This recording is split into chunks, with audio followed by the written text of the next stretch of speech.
Hey guys, welcome back to all of you a new video again. Guys, आज के इस video में आप सीखने वाले हैं ए के उच्चारण के सभी नियम, यानी कि ए के उच्चारण के जितने सारे रूल होते हैं उन सभी के बारे में बिल्कुल डिटेल में पढ़ने वाले हैं।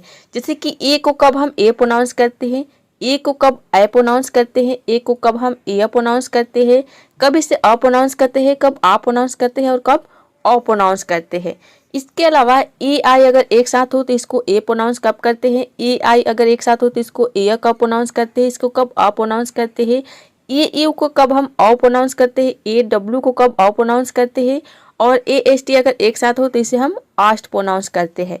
तो इन सभी के बारे में बिल्कुल डिटेल में पढ़ने वाले हैं, जिससे कि आप अंग्रेजी पढ़ना और लिखना बहुत ही आसानी से सीख जाएंगे। तो चलिए वीडियो को स्टार्ट करते हैं।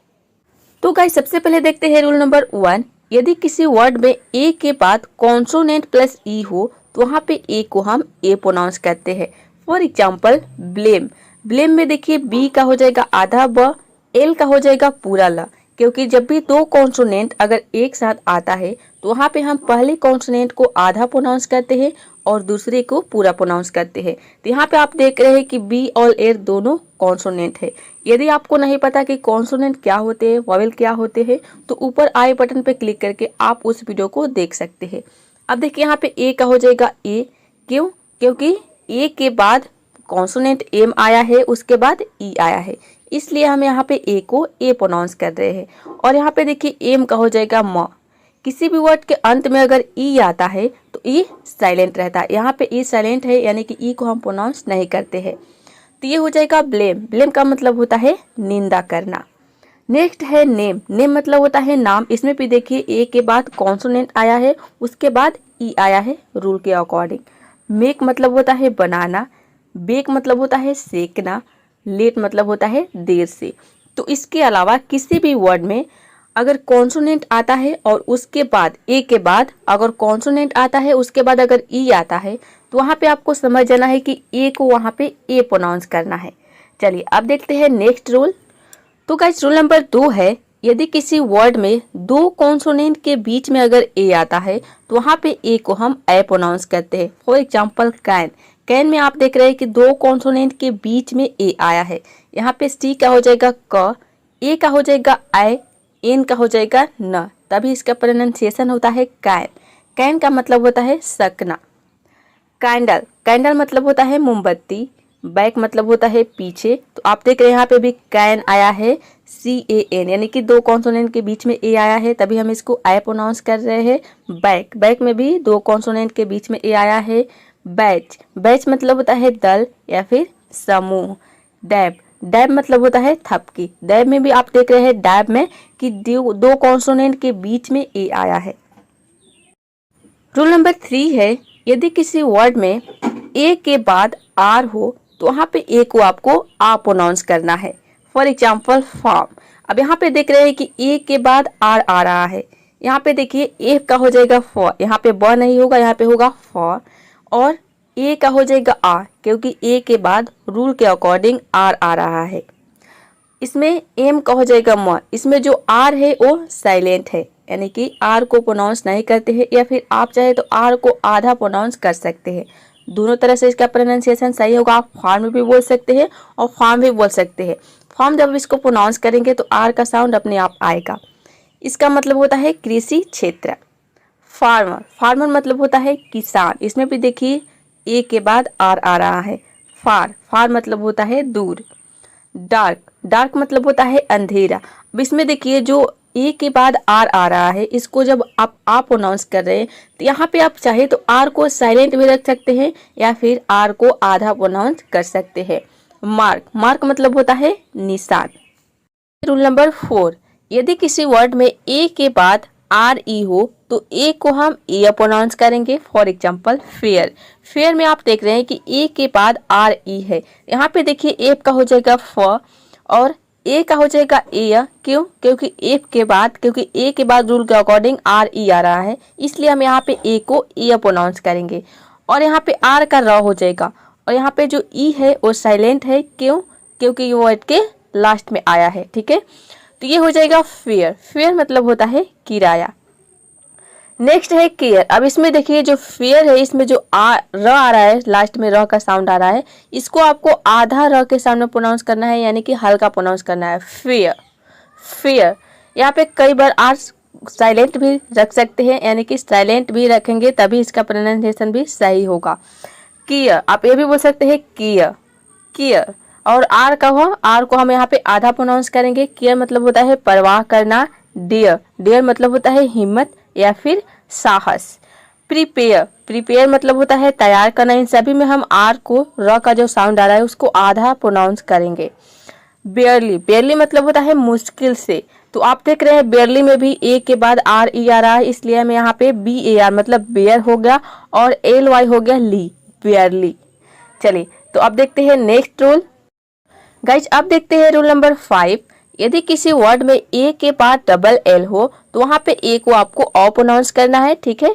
जैसे देखिए अब यहाँ पे एग्जांपल देखते हैं, कॉल। कॉल में आप देख रहे हैं कि ए के बाद डबल एल आ रहा है, यहाँ पे सी का हो जाएगा क और ए का हो जाएगा ओ। क्यों? क्योंकि रूल का अकॉर्डिंग ए के बाद डबल एल आ रहा है। एल का हो जाएगा ल, ये हो जाएगा कॉल। कॉल मतलब होता है पुकारना। नेक्स्ट है बॉल। बॉल मतलब होता है गेंद। टॉल, टॉल मतलब होता है लंबा। फॉल, फॉल मतलब होता है गिरना। मॉल मतलब होता है मॉल। तो इन सभी वर्ड में आप देख रहे हैं कि ए के बाद डबल एल आ रहा है और यहाँ पे ए को हम ओ प्रोनाउंस कर रहे हैं। अब देखिए यहाँ पे दो वर्ड ऐसे हैं जो कि इस रूल के एक्सेप्शन है, मतलब कि अपवाद है। जैसे कि बलून। बलून में आप देख रहे हैं कि ए के बाद डबल एल आ रहा है, लेकिन हम यहाँ पे ए को अ प्रोनाउंस कर रहे हैं, तभी इसका प्रोनाउंसिएशन हो रहा है बलून। बलून मतलब होता है गुब्बारा। फैलो। अब यहाँ पे देखिए ये फॉलो नहीं है, फॉलो में होता है F O double L O W, जिसका मतलब होता है पीछा करना। यहाँ पे है फैलो, इसको हम प्रोनाउंस करते हैं फैलो। फॉलो यहाँ पे नहीं होगा, एफ ए डबल एल। आप सोच रहे होंगे इसको फॉल हम प्रोनाउंस कर देंगे तो ये गलत हो जाएगा। देखिए यहाँ पे मैंने इसको प्रोनाउंस किया फॉल। फॉल का मतलब होता है गिरना, लेकिन ये जो फैलो है इसको हम प्रोनाउंस करते हैं फैलो, इसका मतलब होता है बंजर। तो आपने देख लिया ये दो वर्ड है जो कि इस रूल के एक्सेप्शन है। इसके अलावा किसी भी वर्ड में अगर ए के बाद डबल एल आ रहा हो तो वहां पे आपको सिंपली ए को ओ प्रोनाउंस करना है। तो गाइज अब नेक्स्ट रूल देखते हैं, रूल नंबर 6। यदि किसी वर्ड के शुरू में अगर ए आता है तो वहां पे ए को कहीं पे हम ए प्रोनाउंस करते हैं, कहीं पे आई प्रोनाउंस करते हैं और कहीं पे अ प्रोनाउंस करते हैं। तो यहाँ पे आप सोच रहे होंगे कि हमको कैसे पता चलेगा कि कब हम ए को ए प्रोनाउंस करेंगे, कब आई प्रोनाउंस करेंगे और कब अ प्रोनाउंस करेंगे। तो ये पता चलेगा आपको प्रैक्टिस से, यानी कि जैसे जैसे आप प्रैक्टिस करेंगे, रीडिंग करेंगे तो आपको पता चल जाएगा। इसका कोई स्पेसिफिक रूल नहीं है। जैसे कि देखिए यहाँ पे है एबल। एबल में हम यहाँ पे ए को ए प्रोनाउंस कर रहे हैं, यहाँ पे ए का हो जाएगा ए, बी का हो जाएगा ब और एल का हो जाएगा ल। ई साइलेंट है क्योंकि वर्ड के लास्ट में आया है।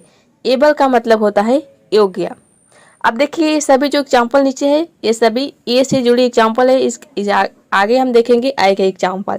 पहले एक एग्जाम्पल देख लेते हैं, जैसे कि एनी, एक, angel, anyone, anybody, anyway, anything, any place, anywhere.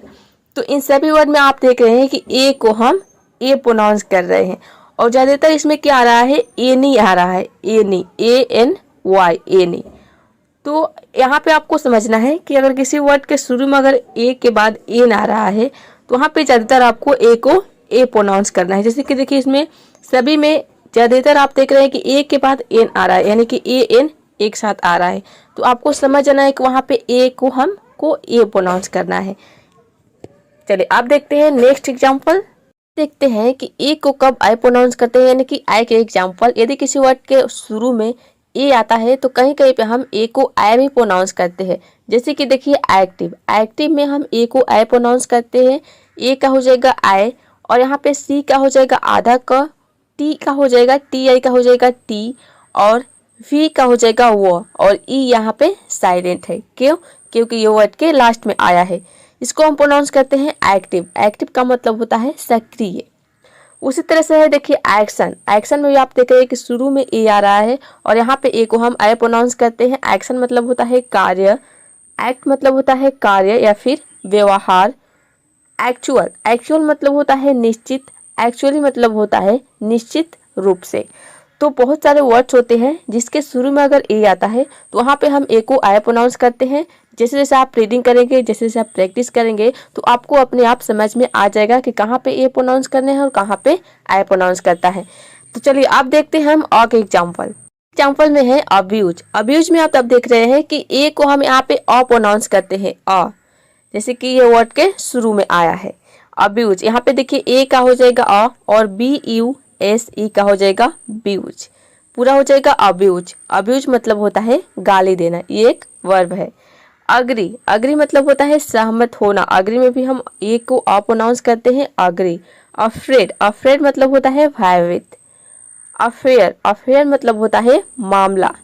Again मतलब होता है दोबारा या फिर से। तो इन सभी वर्ड में आप देख रहे हैं कि ए को हम अ प्रोनाउंस कर रहे हैं। इसके अलावा और भी बहुत सारे वर्ड हैं जिसके शुरू में अगर ए आता है तो वहाँ पे हम अ प्रोनाउंस करते हैं। रूल नंबर 7, यदि किसी वर्ड के शुरू में ए के बाद अगर आर आता है तो वहाँ पे ए को आपको आ प्रोनाउंस करना है। इसका स्पेसिफिक रूल है कि अगर ए के बाद आर आ जाता है, इसके पहले आपने क्या देखा कि शुरू में अगर ए आता है तो वहाँ पे ए को आप या तो ए प्रोनाउंस करते हैं या फिर आई या फिर अ। लेकिन अगर ए के बाद अगर आर आ जाता है तो वहाँ पे आपको ए को आ प्रोनाउंस करना है। जैसे कि देखिए आर्टिकल में आप देख रहे हैं कि ए के बाद आर आ रहा है तो यहाँ पे ए को हम आ प्रोनाउंस करेंगे। यहाँ पे आर का हो जाएगा आधा र और TICLE का हो जाएगा टिकल, ये हो जाएगा आर्टिकल मतलब होता है अनुच्छेद। उसी तरह से है आर्टिस्ट मतलब होता है कलाकार। आर्टिस्ट में भी आप देख रहे हैं कि ए के बाद आर आ रहा है और यहाँ पे ए को हम आ प्रोनाउंस कर रहे हैं। आर्टिफिस मतलब होता है चालबाजी। नेक्स्ट है आप देखिए यहाँ पे कुछ वर्ड है जो कि इस रूल के एक्सेप्शन है, मतलब कि अपवाद है।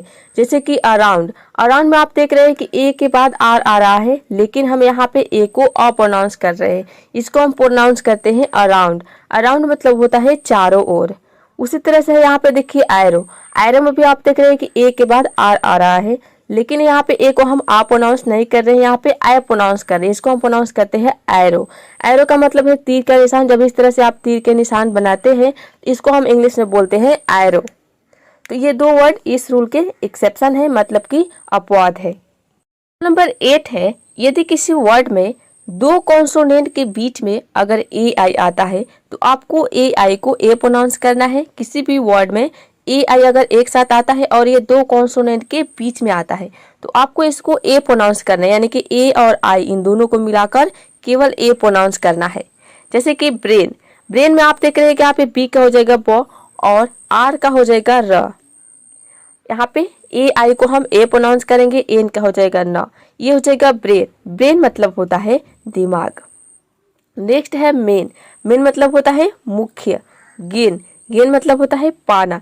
गेन में और मेन में दोनों में आप देख रहे हैं कि AI से पहले जो एम आया है वो भी कॉन्सोनेंट है और AI के बाद जो एन आया है वो भी कॉन्सोनेंट है, मतलब कि यहाँ पे दो कॉन्सोनेंट के बीच में AI आ रहा है। रेन मतलब होता है वर्षा। नेल मतलब होता है नाखून। तो इसके अलावा किसी भी वर्ड में अगर दो कॉन्सोनेंट के बीच में अगर AI आता है तो आपको सिंपली AI को ए प्रोनाउंस करना है। अब देखते हैं रूल नंबर 9, यदि किसी वर्ड में AI के बाद अगर आर हो तो वहाँ पे AI को आपको ए प्रोनाउंस करना है।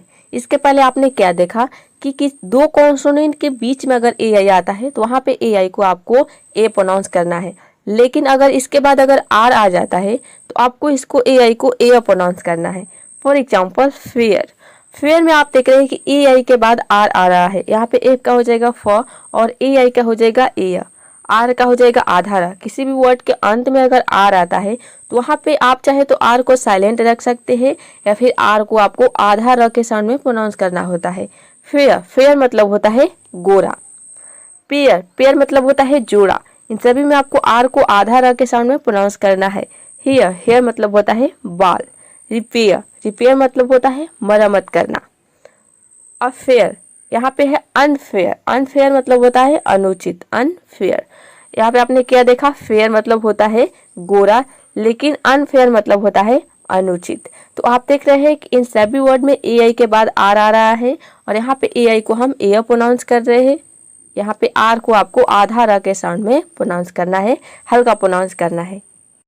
नेक्स्ट रूल है, रूल नंबर 10 है, कुछ वर्ड में AI के बाद अगर एन आता है तो AI को हम ऑ प्रोनाउंस करते हैं, यानी कि ये बहुत कम वर्ड्स होते हैं, जैसे कि सर्टन। सर्टन में आप देख रहे हैं कि AI के बाद क्या आ रहा है, एन आ रहा है, लास्ट में AI के बाद एन आ रहा है। यहाँ पे हम AI को ऑ प्रोनाउंस करते हैं, तभी इसका प्रोनाउंसिएशन होता है सर्टन।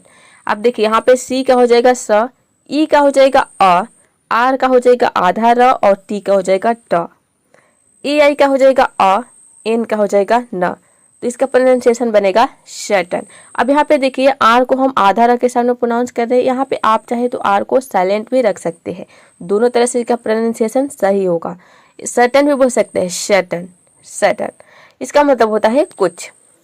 विलन, विलन मतलब होता है अपराधी या फिर गुंडा। विलन में भी आप देख रहे हैं कि AI के बाद एन आ रहा है और यहाँ पे AI को हम अ प्रोनाउंस कर रहे हैं। माउंटेन, ये माउंटेन नहीं होता है, कई सारे स्टूडेंट इसको प्रोनाउंस करते हैं माउंटेन। माउंटेन मतलब पहाड़, तो ये गलत प्रोनाउंसिएशन है, इसको हम प्रोनाउंस करते हैं माउंटेन, यानी कि अ का साउंड आएगा, ए का साउंड नहीं आएगा। माउंटेन होता है, इसका मतलब होता है पहाड़। अब देखते हैं रूल नंबर 11। यदि किसी वर्ड में AU और AW एक साथ हो तो आपको दोनों को ऑ प्रोनाउंस करना है किसी भी वर्ड में। और यहाँ पे ये वर्ड जो है ये कहीं पे भी, यानी कि जो लेटर है ये कहीं पे भी आ सकता है, यानी कि वर्ड के शुरू में, अंत में, बीच में, कहीं पे भी अगर AU या फिर AW ये दोनों एक साथ अगर आ जाता है तो आपको सिंपली ऑ प्रोनाउंस करना है। ये बहुत ही आसान है, इसको ये ईजी है एकदम याद करना। जैसे कि देखिए डॉन, डॉन में आप देख रहे हैं कि AW एक साथ आ रहा है, यहाँ पे AW को हम ऑ प्रोनाउंस करते हैं, डी का हो जाएगा ड, AW का हो जाएगा ऑ, एन का हो जाएगा न, ये हो जाएगा डॉन। डॉन मतलब होता है भोर या फिर सवेरा।